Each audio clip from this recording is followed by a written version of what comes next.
नमस्कार, मैं हूं दीपाल राणा। आप देख रहे हैं कमोडिटी कॉल। और सबसे पहले तो एक अपडेट जो कि बड़ी है और वो ये है कि सीएनबीसी आवाज की खबर पर मोहर लगी है। दरअसल सीसीए ने एथेनॉल की कीमतों में बढ़ोतरी की है। सी हैवी मोलेसिस से जो एथेनॉल बनता है उसके दामों में बढ़ोतरी की गई है। और डिटेल्स लेते हैं हमारे साथ मीर कमोडिटीज के चेयरमैन जीके सूद और साथ ही एसएमसी ग्लोबल सिक्योरिटीज के वीपी वंदना भारती हमारे साथ बनी हुई है। सूद साहब नमस्कार, स्वागत है आपका। तो पहले तो इनफैक्ट इंडस्ट्री तो काफी समय से एथेनॉल की कीमतें बढ़ाने की डिमांड कर रही थी, लेकिन केन जूस हो या बी हैवी मोलेसिस हो वहां कोई बदलाव नहीं हुआ है, लेकिन सी हैवी मोलेसिस से बनने वाले एथेनॉल की कीमतों में 1.69 रुपीस पर लीटर का इजाफा किया गया है।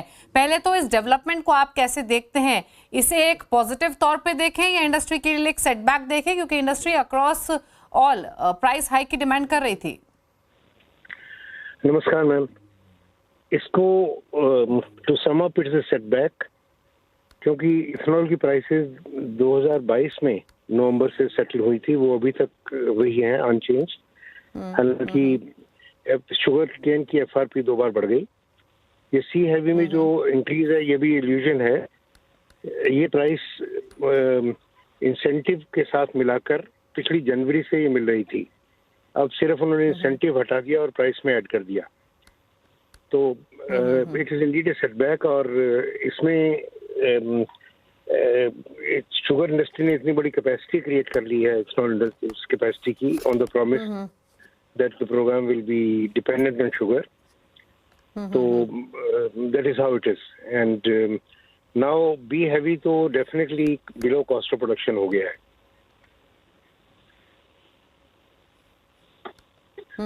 तो दैट इज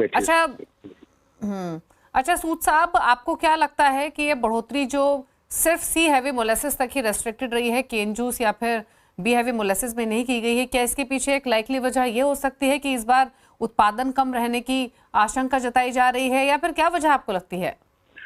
देखिए, उत्पादन कम की बात नहीं है, क्योंकि अगर उत्पादन कम की बात होती तो 4 मिलियन टन डाइवर्शन के लिए जो आदेश हुआ था वो नहीं होना था।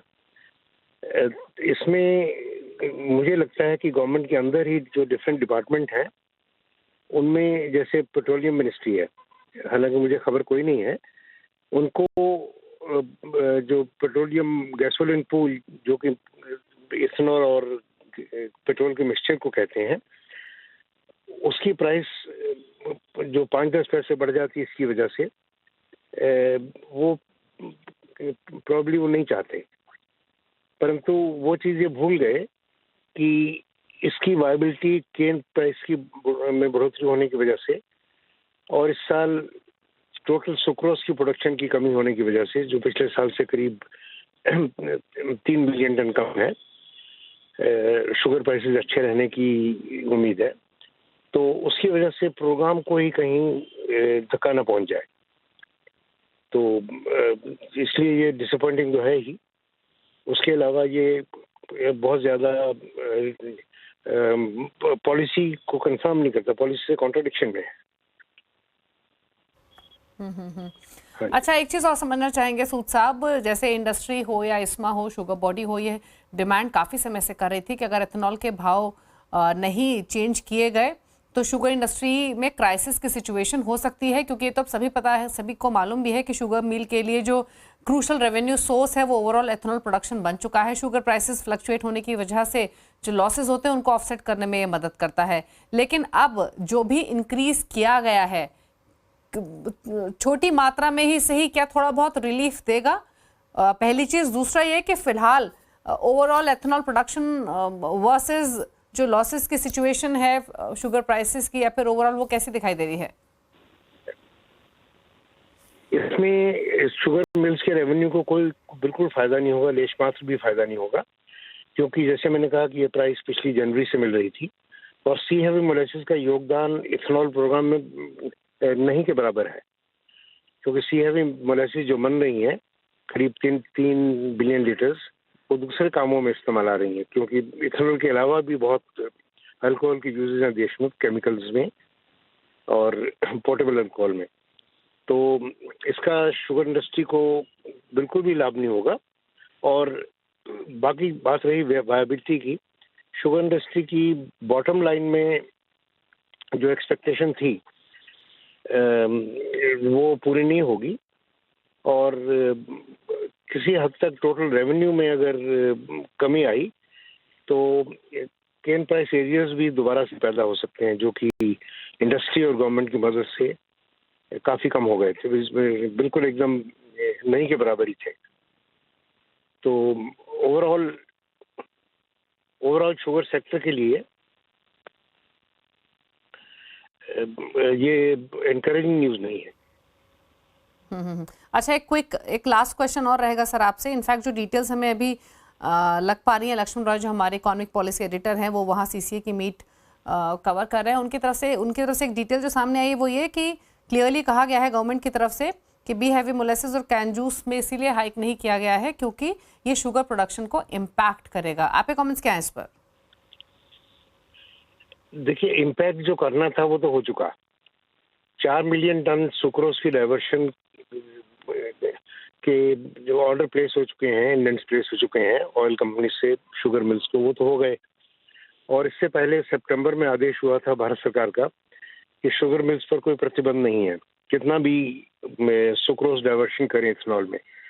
तो हमें ये लगता है कि पहले वो सितंबर का आदेश और फिर ये नवंबर दिसंबर में जो ऑर्डर प्लेस हुए साइकिल 1 में, साइकिल 2 में, इसमें या तो ये तो है नहीं कि वो ऑर्डर बस सप्लाई ना किया जाए जिससे शुगर ज़्यादा बन जाए, वो तो गवर्नमेंट की नीयत नहीं है। तो कोई ये जो रिमार्क है आपके एडिटर साहब का जो उनको वहाँ से मिला है, वो कुछ हमें समझ नहीं आ रहा, क्योंकि इससे शुगर प्रोडक्शन पर कोई असर नहीं पड़ेगा प्राइस ना बढ़ाने की वजह से। शुगर मिल्स ने कॉन्ट्रैक्ट कर लिए हैं और वो लीगली बाइंडिंग कॉन्ट्रैक्ट है इथेनॉल सप्लाई करने के लिए। उतना शुगर का डाइवर्शन होगा ही 4 मिलियन टन का। चलिए, शुक्रिया सूद साहब आने के लिए सिंबी से आवाज पर इस खबर के मायने समझाने के लिए। तो इंडस्ट्री तो काफी समय से डिमांड कर ही रही थी कि एथेनॉल की कीमतों में बढ़ोतरी की जाए। हालांकि एक्सपेक्ट तो ये कर रही थी इंडस्ट्री की बी हैवी मोलेसेस से बनने वाले एथेनॉल और केन जूस से बनने वाले एथेनॉल के भी प्राइसेस बढ़ेंगे। इस माने काफ़ी बार ये बात कही है कि शुगर मिल्स के लिए क्राइसिस जैसी सिचुएशन हो जाएगी अगर एथेनॉल के प्राइसेस नहीं बढ़ाए गए। लेकिन सिर्फ सी हैवी मोलेसेस के दाम बढ़ने से कोई बहुत एक्साइटमेंट इंडस्ट्री के बीच में दिखाई नहीं दे रही है। रुक रहे हैं, चलिए इसी के साथ एक ब्रेक के लिए। ब्रेक के उस पर फोकस करेंगे स्ट्रैटेजीज पर। वंदना भारती हमारे साथ बनी हुई है, कल वापस आते हैं। कॉल वंदना भारती हमारे साथ बनी हुई हैं और लेते हैं उनसे सबसे पहले तो स्ट्रैटेजीज। तो वंदना, गुड इवनिंग, बताइए पहले तो आपके ट्रेडिंग कॉल्स। जी दीपाली, मुझे लग रहा है कि यहाँ पे आज तो एक तो फेड की बैठक रहेगी, तो मार्केट बिल्कुल यहाँ पे रेंज में है गोल्ड सिल्वर का। गोल्ड ने ऑल्दो यहाँ पे रिकॉर्ड हाई बना दिया है, 80,500 से ऊपर का हाई यहाँ पे बन चुका है एमसीएक्स में। लेकिन जो मेजर ट्रेंड दिख रहा है वो यहाँ पे क्रूड में दिख रहा है। इन्वेंट्रीज बढ़ के आने की यहाँ पे उम्मीद है, तो 6330 के लिए यहाँ पे सेलिंग कॉल रहेगी। क्रूड ऑयल में 6280 का टारगेट होगा, स्टॉप लॉस लगाना होगा 6355 का। दूसरी चीज है कि यूएस का जीडीपी इस बार थोड़ा सा कम होके वीकर एक्सपेक्टेड है, तो कॉपर में एक फॉल आ रही है, फॉल डीप हो सकता है। 819 के करीब यहाँ पे सेलिंग कॉल रहेगी, 815 का टारगेट है, स्टॉप लॉस लगाना होगा 821 का। और मुझे लग रहा है कि प्राइसेस ग्रेजुअली 810 के करीब आ सकता है कॉपर में।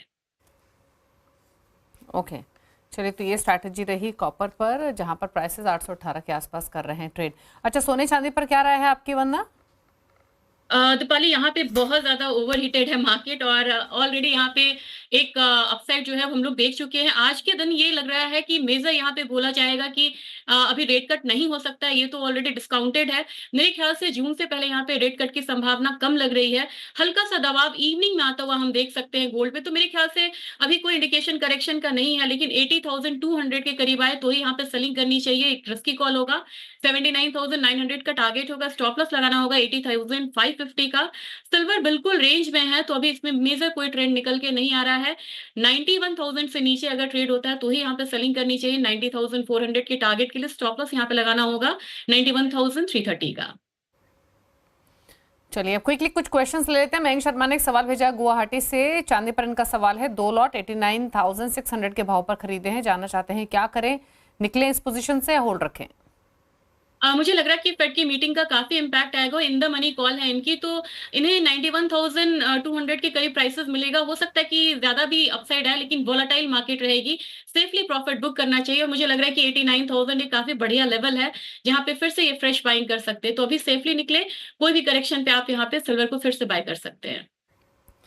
निकेत अग्रवाल का सवाल है दिल्ली से। इनका सवाल है क्रूड पर 2 लॉट 5960 के भाव पर खरीदे हैं, जानना चाहते हैं क्या करें। ये काफी इन द मनी कॉल है और मैं कहूंगी कि यहाँ पे इन्हें प्रॉफिट बुक करना चाहिए, क्योंकि जिस तरीके से ट्रम्प का यहाँ पे ड्रिल बेबी ड्रिल की पॉलिसीज हैं और जिस तरीके से वो क्रूड ऑयल पे एग्रेसिवली काम कर रहे हैं, प्रोडक्शन बढ़ाने की बात कर रहे हैं, और सऊदी में उन्होंने कहा कि आप अपना कॉस्ट कम करिए, तो एक नेगेटिव प्रेशर कंटिन्यूअसली हम लोगों ने आता हुआ देखा है क्रूड ऑयल पे। मेरे ख्याल से इन्हें प्रॉफिट बुक करना चाहिए, और आज इन्वेंट्री बढ़ के आती है तो ये जो फॉल है ये डीप हो सकता है। उससे पहले ये जो अभी यहाँ पे प्रॉफिट आ रहा है वो बुक करें, और नियर अबाउट मुझे लग रहा है कि एक बार 6000 के करीब प्राइसेस जाएगा तो फिर से इन्हें बढ़िया बाइंग अपॉर्चुनिटी मिलके आएगी। ओके, चलिए ये रह रही सिल्वर पर। अमन जैन एक सवाल भेज रहे हैं जबलपुर से। कॉपर पर इनका सवाल है 2 लॉट 823 के भाव पे खरीदे हैं, जानना चाहते हैं क्या करें इस पोजीशन में। कॉपर में कहूंगी कि इन्हें इंट्राडे में अगर यहाँ पे 820 821 का लेवल मिलता है अगर, तो यहाँ पे ये निकले, क्योंकि इस कमोडिटी में लगातार हम लोगों ने फॉल आता हुआ देखा है। 810 की यहाँ पे गुंजाइश लग रही है डाउन साइड में, और आने वाले कल के दिन में एफएमसी की मीट भी है, साथ में कुछ डेटा भी है वो नेगेटिव है, खासकर कि यूएस का जीडीपी डेटा नेगेटिव है, और यूएस की मार्केट जो है, चाइना की मार्केट यहाँ पे क्लोज है। तो मेरे ख्याल से बियरिश इंडिकेशन है, जो भी अपसाइड आ रहा है 1-2 रुपए का, वहां पे आप निकलिए। राशि गुप्ता का सवाल मुंबई से। सोने पर 1 लॉट 78,500 के भाव पर लिया है, क्या करें। डेफिनेटली इन्हें प्रॉफिट बुक करना चाहिए, क्योंकि मुझे लग रहा है कि बिल्कुल रिकॉर्ड हाई के पास यहाँ पे सोना है, जबकि इंटरनेशनल मार्केट में भी रेंज मेंटेन कर रहा है और प्रीवियस रिकॉर्ड हाई को नहीं तोड़ रहा है। तो मेरे ख्याल से यहाँ पे इन्हें प्रॉफिट बुक करना चाहिए, और नेक्स्ट जो बाइंग बनेगी वो करीब करीब 79,200 400 के करीब एक अच्छी बाइंग फिर से सोने में बन सकती है। राजेश सोनी का सवाल ग्वालियर से। जीरे पर 2 लॉट 21,300 के भाव पर लिए हैं, क्या करें, क्या प्राइसेस यहाँ से और बढ़ सकते हैं, जानना चाहते हैं। जी, उन्होंने काफी लोअर लेवल से यहाँ पे बाइंग करी हुई है, और मुझे लग रहा है कि आज के दिन जीरा जो है वो संभला, एक पॉज दिखाया है, और मुझे लग रहा है कि प्राइसेस ऊपर की तरफ 22,000 से लेके 22,200 तक आ सकता है। यहाँ पे होल्ड करना चाहिए लोअर लेवल पे। यहाँ पे थोड़ी सी स्पॉट में भी एक्टिविटीज अच्छी हुई है, और फार्मर्स यहाँ पे माल को रोक के रखे हुए हैं, तो 22,300 एक टारगेट रहेगा अपसाइड के लिए। अगला सवाल रजत ने भेजा है दिल्ली से। जिंक पर 1 लॉट खरीदना है, इन्हीं भाव पर लें या प्राइसेस और कम होंगे। जिंक का प्राइस काफी नीचे आया है, ये कमोडिटी 296 से लगातार फॉल दिखाई है और 263 के करीब आई है। एक यहाँ मुझे डबल बॉटम बनता हुआ दिख रहा है, मुझे लग रहा है कि 262 260 काफी बढ़िया रेंज रहेगा जहां इन्हें बाइंग करनी चाहिए, और इंट्राडे में अगर बाइंग करनी है तो आज बाइंग की सलाह है। आज ये बाइंग करते हैं यहाँ पे 265 के करीब, तो यहाँ पे जो टारगेट होगा वो 268 का होगा, स्टॉप लॉस लगाना होगा 263.5 का। अगर पोजिशनली इन्हें बाइंग करनी है तो थोड़ा सा करेक्शन आने दीजिए, 260 के करीब आप यहाँ पे बाइंग करिए, और जो पोजिशनल बाय का जो टारगेट होगा वो करीब करीब 272 का होना चाहिए। ओके, तो ये रह रही है जिंक पर। अच्छा, एक रहा पूरे ही स्पाइसेस के पैक पर वरना क्या रहेगी। जीरे का तभी हमने चर्चा की जब क्वेरी आई हमारे व्यूअर की, लेकिन ओवरऑल टर्मरिक को देखें, यहाँ भी प्रेशर देखने को मिला है, कोरिएंडर में भी कोई खास एक्शन नहीं। कैसे देखती है पूरे ही स्पाइसेस के पैक को। काफी ज्यादा डाउनसाइड मूव आई है यहाँ पे दीपाली, और मुझे लग रहा है कि रमजान यहाँ पे अप्रोचिंग है, वो एक यहाँ पे पॉजिटिव फैक्टर हो सकता है इस काउंटर के लिए। तो अब निचले स्तर पे यानी कि जो कॉन्ट्रैक्ट गैप था वो फिल हो चुका है धनिया में, तो लोअर लेवल जब आई है तब यहाँ पे बाइंग की मैं सलाह दूंगी। 82.75 के करीब बाइंग करनी चाहिए, 84.50 का टारगेट होगा, स्टॉप लॉस होगा 82.10 का। फंडामेंटल्स अभी भी बहुत ज्यादा स्ट्रॉन्ग नहीं है, लेकिन एक हल्की बाइंग यहाँ पे आ सकती है। टर्मरिक ने आज यहाँ पे थोड़ा सा अपसाइड मूव दिखाने की कोशिश की है, 14,100 के लिए यहाँ पे बाइंग करनी चाहिए, और स्ट्रिक्ट यहाँ पे स्टॉप लॉस लगाना होगा 13,450 के करीब का। और ये बाइंग इसलिए आ रही है क्योंकि यहाँ पे फार्मर्स ने होल्ड करके रखा है, और कुछ एक्सपोर्ट्स अगर डिमांड यहाँ पे अच्छी उभर के आती है तो मेरे ख्याल से तभी रैली तेज होगी, नहीं तो फिर 14,100 के करीब यहाँ पे एक रेजिस्टेंस आता हुआ हम देख सकते हैं। ओके, चलिए, तो ये रह रही टर्मरिक पर। आज 0.2% ऊपर प्राइसेस कर रहे हैं कारोबार। चलिए, शुक्रिया वंदना शो में आने के लिए और सभी क्वेरीज को आंसर करने के लिए। इसी के साथ इस शो में तो इतना ही। ब्रेक के साथ भी खबरें जानिए CNBC आवाज पर। नमस्कार।